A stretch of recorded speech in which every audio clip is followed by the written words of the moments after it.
You're listening to the Teach Better Talk podcast featuring expert educators eager to share progressive tactics to reach more students. Teach Better Talk is created by teachers and fueled by passion. Let's get started.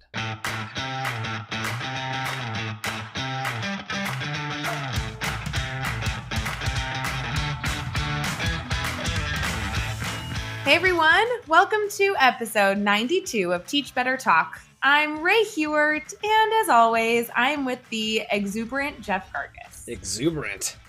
Yes, that was submitted by one of our favorites. She was just on our podcast. Do you remember when we had Rachelle on Teach Better Talk? Oh, did she? Is that what she got you? Was exuberant?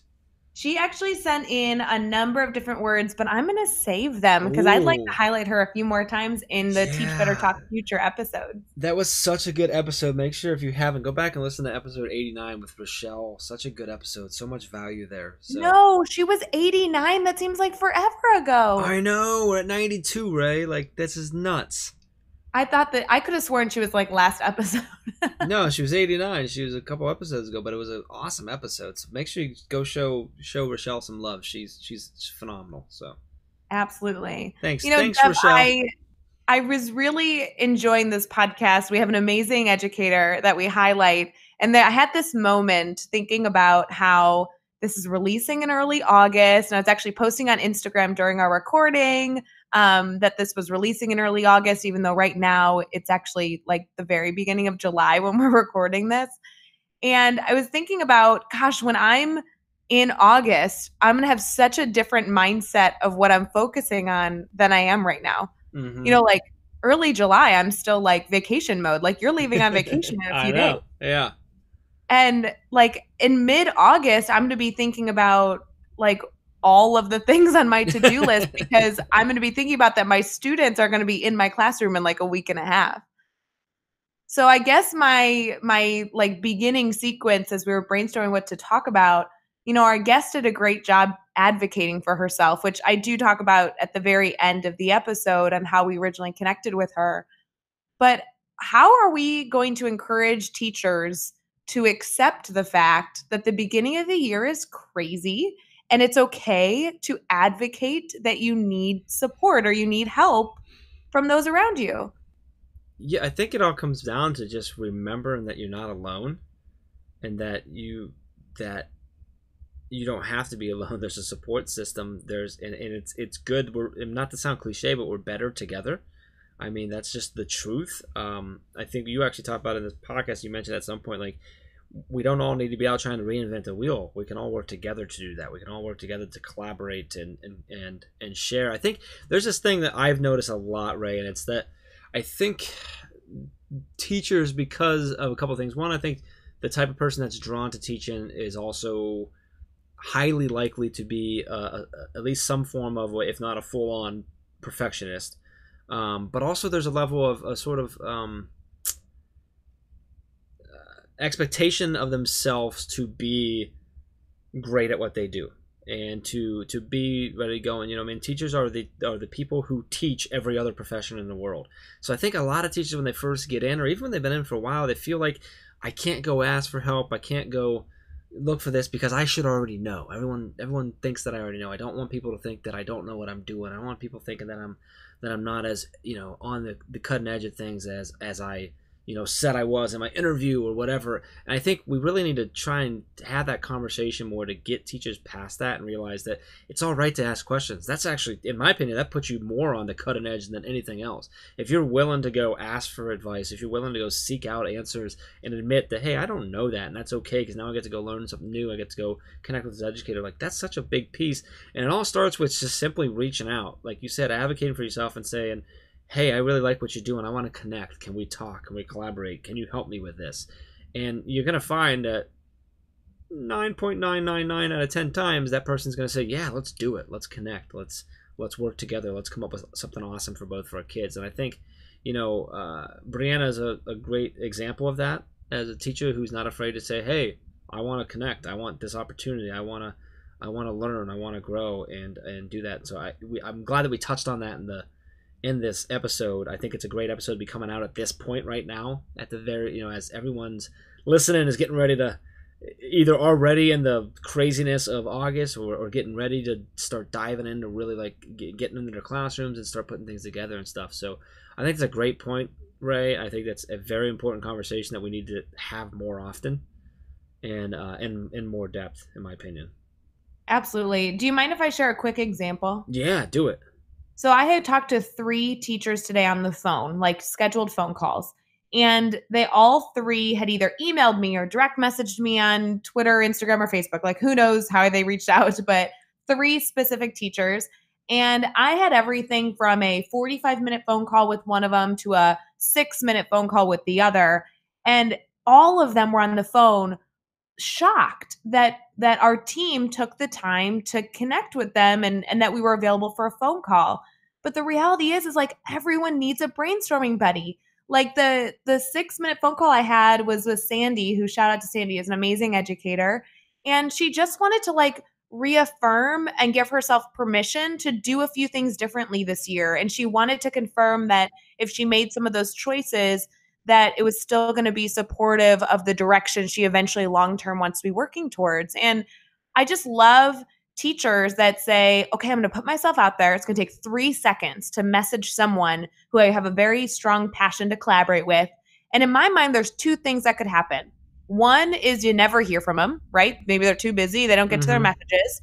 And the other is they respond and you end up getting to connect with somebody who you're eager to brainstorm with. So whether it's a teacher down the hall that you're always a little nervous to ask a question to because, you know, you don't want to bother them, or someone on social media that you're learning from and you just want to send a message to have a quick 6-minute phone call to affirm that you're on the right path. Like these are such valuable things and it's okay to do them. We like, Jeff, we connect with a lot of people. Would you say that we do? Yeah, I'd say a fair amount.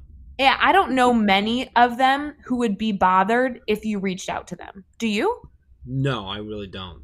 I really don't. And I'm thinking even like everyone from somebody I met yesterday to people in our network that are, you know, published authors, you know, people that I like am so like nervous when I talk to them. And not all of them are so eager to have people reach out to them. So I just want it's a little tip for our August nervous teachers. Don't be afraid to ask. Don't be afraid to ask. Can I share a story about? I have a story that I love telling. I haven't told in a while about the power of asking. I'm not sure if you've heard this one or not. What you're talking about. Yeah, go for it. So in another life, I was in the world of sales and insurance and securities and stuff like that, and I had a mentor of mine, the guy who brought the company over to Ohio from California, and he had just purchased this one night. This day, he had just purchased a brand new S500 Mercedes, right? So like this beautiful Mercedes, and I'm 21, 22 at the time. I think it's 21 at the time, and we had a late night. We were trying to hit some sales goals for the end of the month, so like we were all there like finalizing all this stuff. So we had to review all the forms and all this. So like we just make a night out of it. So it's like late night, and me and one of the other young guys, we were gonna go for a food run for everybody. And I'm just goofing around, and I jumped in. The guy's name is Mike Boccia, and so we call him Bocci. And I like leaned into his office and said, "Boccia, can I get the keys?" And I put my hand up like to catch his Mercedes keys, and he threw them to me.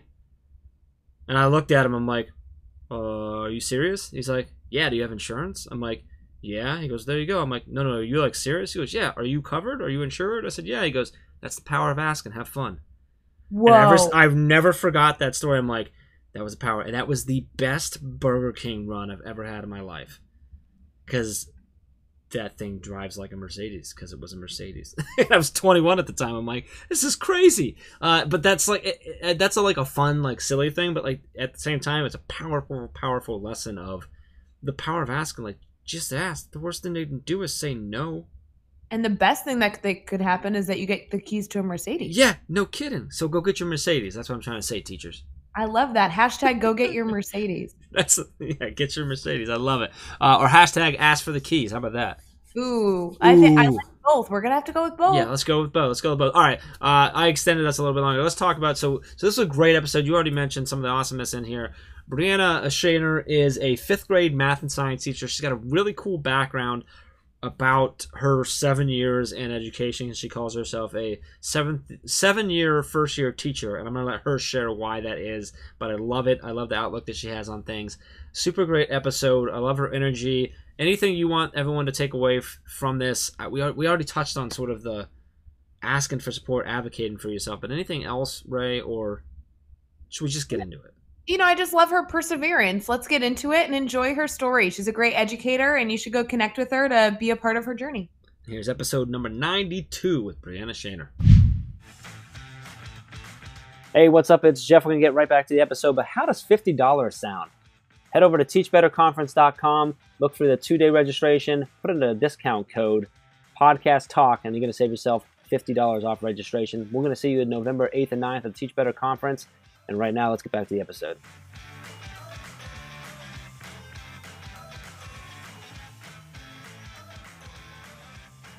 All right, we are here and we are talking with Brianna Shaner. And Brianna, it is awesome to have you on. Been in part of our PLN for a while in the Facebook group, on Twitter, on Instagram. You're a fellow Ohioan here. Yes, I am. So super excited about that. Really excited to have you on the podcast, and we know you listen to the podcast, so it's really cool when you get to come, somebody who listens comes on and stuff like that. So super excited to talk to you. Before we get going any further, I gotta ask you, just how you doing today? I'm doing great. How are you guys doing? Fantastic. We're having a I'm blast. doing awesome because we were already like giggling before. Yeah, we really were. Recording We're having a started. good time. Ray just went on Instagram and was like bragging and all excited because you guys are connected on Instagram, and we laugh. And yes, Brianna, anytime I get to do a podcast with Ray, it makes my life better in so many ways. I love when you lie to me. It's so sweet. I just she brings. You might say that she's a ray of sunshine in my life. You might say that. You might be lying. Oh my gosh, Jeff, we don't even need you for this podcast right now because Brianna has so much that she is going to share, and she's just such a Teach Better team family member. You can just sit back, Jeff, and relax, sip your coffee you could just started drinking. You could just take the day off. All right, see you guys later. But could you remember to still edit and do all the other stuff for a podcast that I don't do? I'm sorry, I'm already gone. Oh, I'm not here anymore. All right, Brianna, we're going to start with you rather than making fun of Jeff, but I want to make sure that our listeners get to learn all about you. We are going to have so much fun in this episode. So would you mind sharing with us how you typically answer the really challenging question of kind of describing everything you do? Yeah, so I'm getting ready to start my 7th year as a teacher. I will be teaching 5th grade math and science. I actually am what I consider a 7th year, first year teacher. That is because I have had 7 different placements in my teaching career. So every year I have gotten to start over because of my husband's job or district movements or just movements within a school. I've gotten to work in places like St. Augustine, Florida. I've worked in Central Ohio. I've been in Southwest Ohio. And I've gotten to teach everything from 4th grade language arts to 7th grade reading. And a while I taught a 6th grade math and language arts split. On top of teaching, I get to be a wife to my husband that I met in 7th grade. That's a long story about how I got in trouble for talking during class and had to move to sit next to him. And I am a mom to 3 kids, all of them under the age of 4. So I definitely have a super full schedule. My hands are full, but my heart is super full as well. Superhero over there. Jeez. 3 under the age of 4? Yeah, I have a 4-year-old, a 3-year-old, and a 6-month-old. Wow, that's awesome. Yeah, they're great. Yeah, a handful. And talk about marrying not even you didn't even marry your high school sweetheart. It was your 7th grade sweetheart, huh? I know. He's a good one. He was a keeper. I couldn't let him go even then. That's awesome. So I'm really excited to ask you one of our first questions here is with 7 years, but you said I like how you say that, like a 7-year first year teacher. So a lot of different changes, which that brings a lot of challenges. It does. A lot that probably repeat themselves over and over again, but even as you learn along the way, like the shifting and the changing and the movement brings its own challenges every time. You don't necessarily get that chance to really settle in. So can you share a story with us that you've had a failure or a big challenge that you had to overcome? Kind of take us there with you. What happened? How did it make you feel? How did you overcome it? And then what did you learn from that? Yeah, so the biggest failure I always think of was my first formal evaluation. It was when I was teaching down in Florida, and they had just switched over to a new evaluation system So, of course, tensions are really high between all the teachers. Everyone wants to be perfect. And I think that's what's really cool, but also hard about being a teacher is you work with a lot of perfectionists that want the highest box checked in every single category. And so I spent so much time trying to create this perfect dog and pony show where it was like, this is going to be the best of the best. And I'm going to prove to them that they made a great decision hiring me. And I was at school like every night until 9 o'clock for like 2 weeks, trying to come up with different stations and different lexile levels of reading and different things to do to sort of make sure I was the best of the best. And it fell flat on my face. Like, it was the worst. Like, kids were not paying attention. They had no clue what was going on. It wasn't a lesson that was true to who I was. I still remember this little boy in my class leaned over and goes, "Yeah, Miss Shaner, this lesson is not going well." I was like, oh my gosh. And of course, my administrator was sitting right behind him. So that was great. But I definitely learned from that point that there is such thing as too much of a good thing. It can be a bad thing. Like, and obviously always stay true to who you are, do your best, and that's all you can do. So what was it that you think, what did you have too much of? Was it trying to do too many new things at once to like up your game? Or was it too much, too many stations? Was it too much technology? Like what was it too much that you put in? It was too much technology, too many stations, too many reading activities, too many different things trying to go on at one time with not enough clear instruction. Gotcha. Oh, wow. Yeah, it's a fun one. Yeah. I learned my lesson. When the student takes care of your evaluation for you, basically, right? Yeah, that was great. All right, so let's flip it. Let's talk about a successful moment now. This doesn't have to be it can be big or small, it can be whatever you want, but tell us what happened. Why was it a success for you? And then what did you take away from that experience? Yeah, so I call my successes my mic drop moments. So those are like moments where like I could drop the microphone, walk out of the classroom, and be done teaching because my teaching career would have ended on a high note. So I had a student last year who had severe anxiety, so much so that like he would not come in the classroom. It didn't work out well for him. He just was really scared to come into the classroom in any class. And I knew that obviously I can't teach him math if he's down the hall or sitting outside of my door. So with the help of his special educator and some additional aides, I was able to get him in the classroom after a few weeks, but he would sit underneath a table in the back of the classroom. And I'm like, well, maybe he's listening. Maybe, things will end up turning around for him. So at one point, I was making my rounds, just like walking around, talking with students, figuring out where they were, what they needed help with. And I looked over and I saw that he was completing the math problems underneath the table, but he had the stuff and was doing great on the problems. And so finally, I went over and I'm like, look, if he's not going to sit in a desk or anywhere else and he's not going to engage in communication, I'm going to go over there. So I got underneath the desk with him and sat there and we got to talk. And that's what's so great about independent practice time, where students are going through self-paced lessons, is you have that time to work with those students. And so I got the chance to sit and talk with him.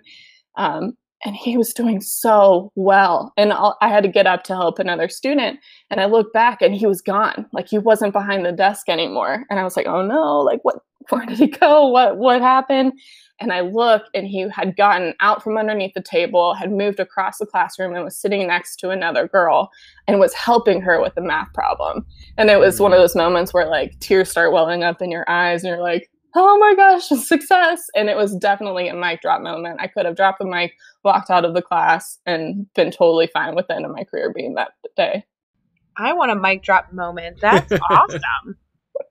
I'm sure they happen more often.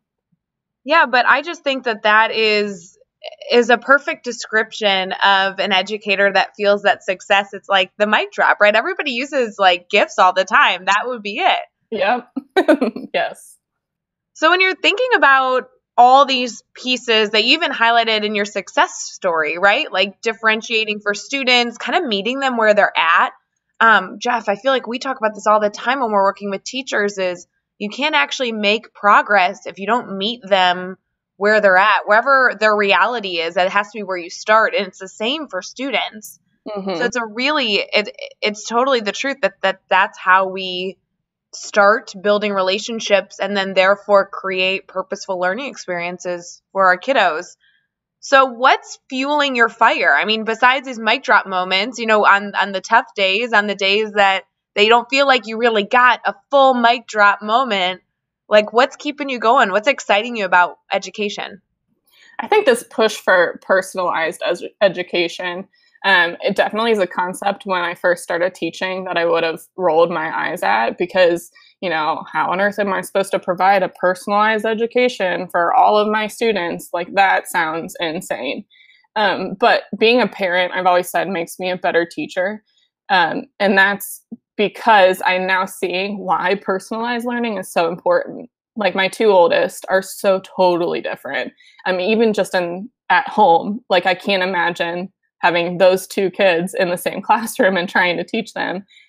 So just the idea of now that we have all this different technology that we can integrate in the classroom and all these different methods of instruction, like the grid method, that are allowing for us to reach students where they are without having to sit down and say okay, student A needs this, this, this, this, and this, and allowing them to take ownership in their own learning. And it allows you also to have those time to build those personalized relationships with each student. Jeff, I feel like we just talked about this in a podcast, so please correct me if I'm wrong, but I feel like, Brianna, you have had the moment with personalized learning that I had with personalized learning. Yeah, we did. We literally just talked about that.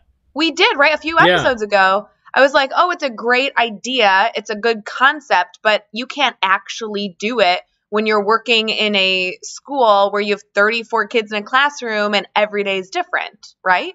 Yes, exactly. And I think you just kind of have to step outside your comfort zone, because that's totally the only place that you're ever going to grow, is when you step outside of that comfort box and see, okay, I'm just going to take a chance. I'm going to try it. And if it doesn't work, it doesn't. That's fine. But I think if you push yourself to try personalized learning, you'll see how great of an impact it has.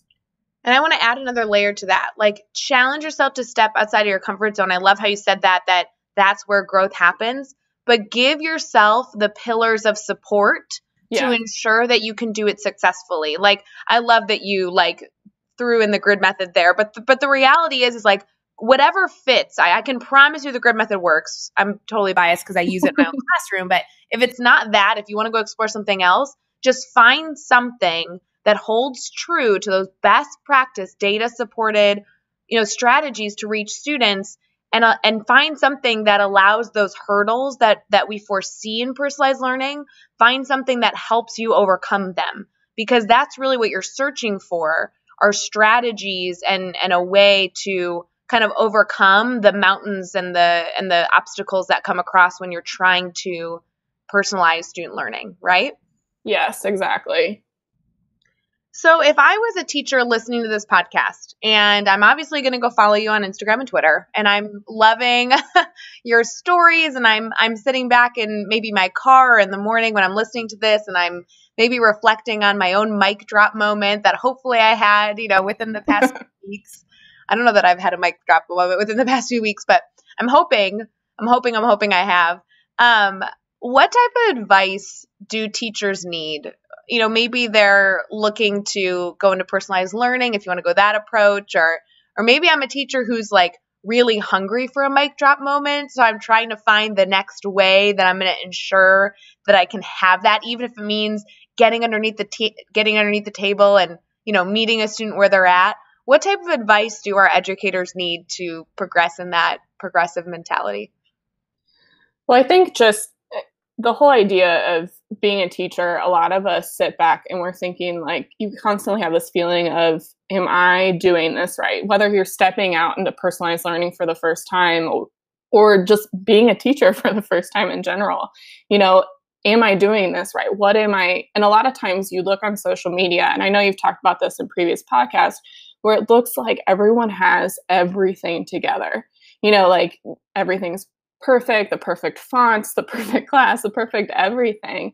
And I think you begin to feel like you're not who you are, and you haven't worked hard enough for what you need. I think the hardest part for me was, as a new teacher, the interview process, seeing your resume and all the hard stuff that you did and not being able to say like, yeah, I worked really hard, but rather attributing it to luck. Like, oh, it's just lucky that I got this job, or it's just lucky. I know a lot of people suffer from what's called the imposter syndrome. And, the Journal of Behavioral Science says that about 70% of Americans experience this feeling of being an imposter.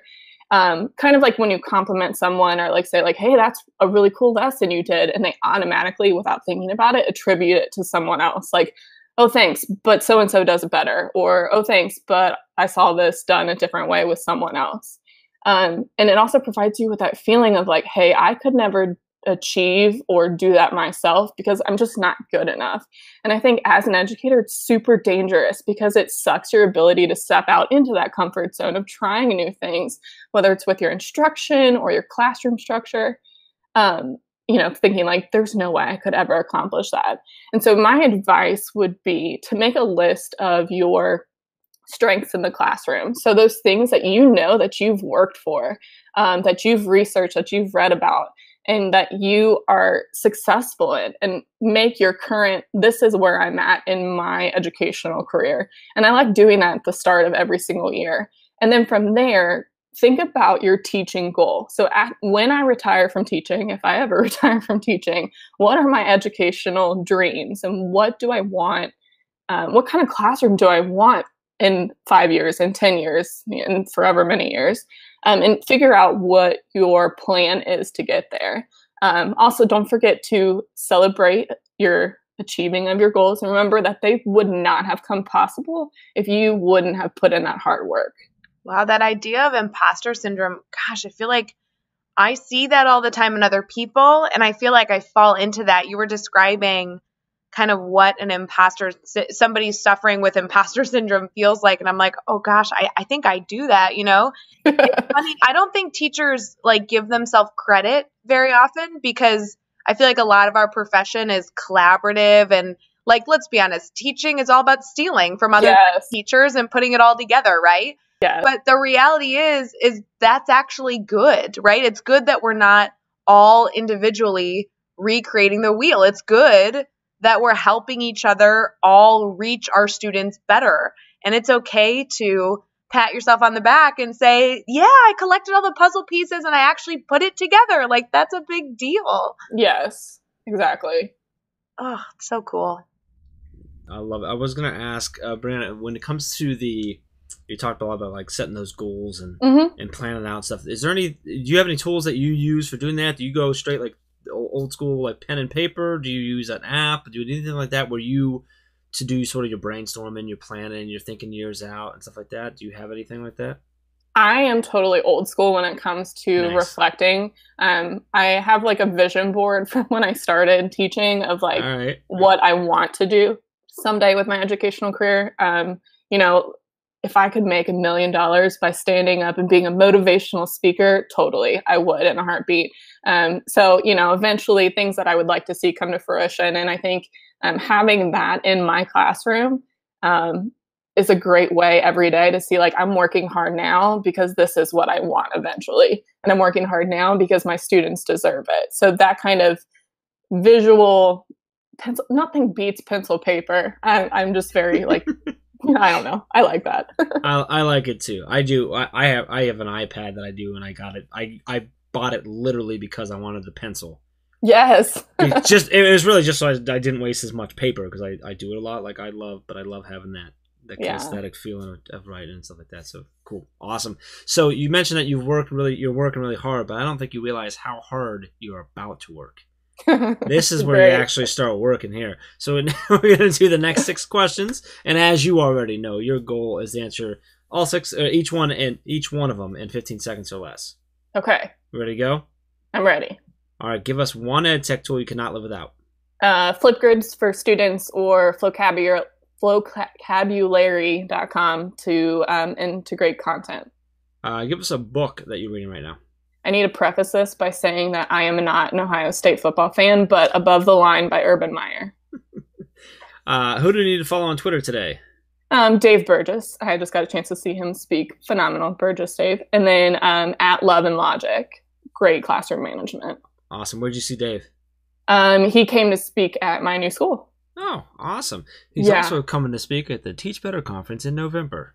I know, and I told him I'd see him again. I'm so excited. I know. We're excited for Dave. Shelly's coming too. Yes, I'm excited for it all. It's gonna be a good time. Yes. Sorry, I had to do a little bit of promotion there. Use code Podcast Talk to save $50. How about that, Ray? All right, let's get back to this here. Best YouTube channel or website for educators? Focus 3, the number 3. It's talks a lot about leadership and classroom management, and obviously calledpedagogy.com as well. Love those. Mm-hmm. Give us a daily, weekly, or monthly routine every teacher should get into. So reflecting, obviously, I feel like that's a common, but I saw on Instagram the idea of Feet Up Friday. And if you have really cute shoes, it's a fun way to take pictures of your shoes every week, but I wear the same shoes every Friday. So actually showing that you're taking the time to sit and put your feet up and not like make copies and do a bunch of stuff. And you're taking time to just sit there and actually reflect on what you are doing in your classroom and what's to come.